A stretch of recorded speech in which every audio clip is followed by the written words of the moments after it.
Jumping into the next story here, foreign disinformation campaigns exploit Charlie Kirk's assassination.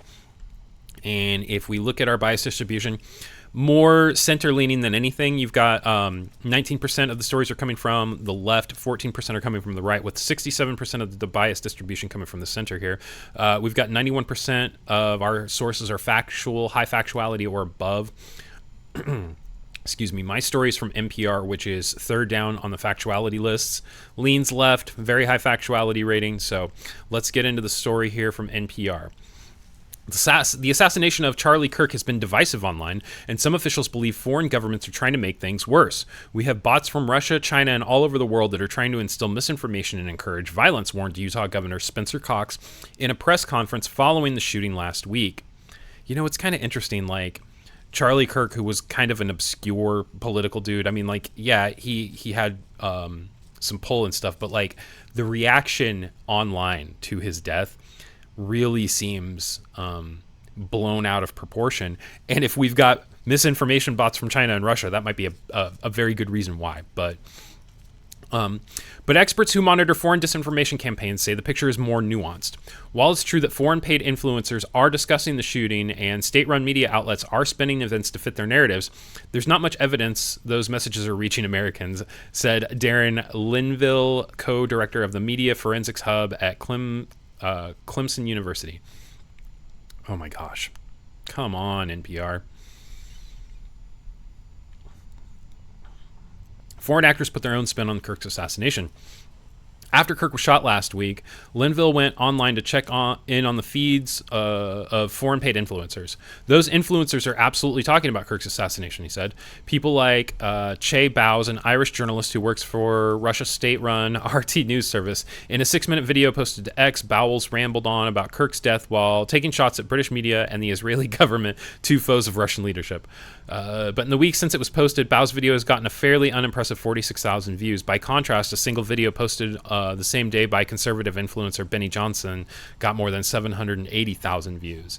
Linville said that at least one Russian network of automated bots failed to gain traction online despite posting incendiary false claims about the shooting.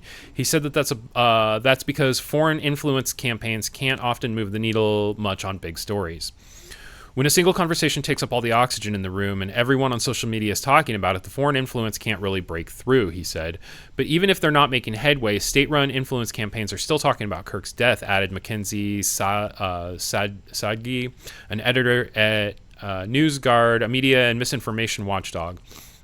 She said state-controlled media in Russia, China, and Iran have mentioned Kirk's assassination more than 6,000 times online. Each government gives the story its own spin, she said. In Russian state media, a lot of the coverage we've seen is blaming Ukraine for the assassination, she said. Iran is pointing the finger at its enemy, Israel, and Chinese media is using the Kirk story to sort of mock the U.S. as being unstable and out of control and divided. In a post on X, China's Ministry of Foreign Affairs said China condemns all unlawful and violent acts and denied it was spreading disinformation. Sadeghi says the messages spread in state media are designed for audiences at home. It's unlikely that many in the U.S. are reading what's written about Kirk or on Iranian or Chinese websites. The U.S. is less equipped than ever to spot malicious actors online. Even as they downplayed the risk for foreign disinformation for this particular event, many researchers warned that the U.S. is less equipped than ever to spot malicious actors online.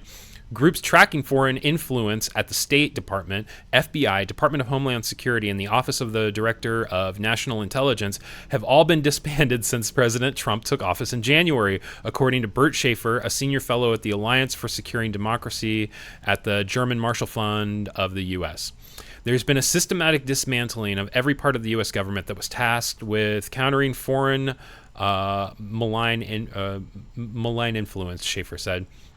Darrell Linville agreed. The defunding of this work leaves us on the back foot, he warned. So, hey, thanks for checking out this video from Nightly News this morning. If you wouldn't mind, subscribe and turn on notifications so you never miss a video or when we go live on Tuesdays and Fridays.